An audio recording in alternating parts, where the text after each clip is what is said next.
እግዚአብሔር ሥራው ድንቅ ነው። ለእኔ ያደረገው ብዙ ነው።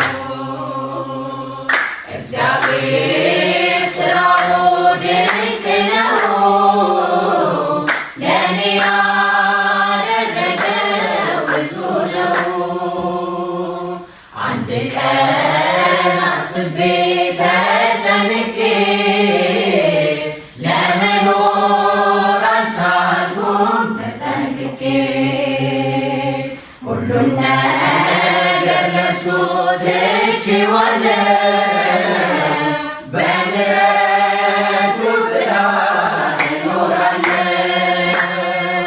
እግዚአብሔር ሥራው ድንቅ ነው። ለእኔ ያደረገው ብዙ ነው። እግዚአብሔር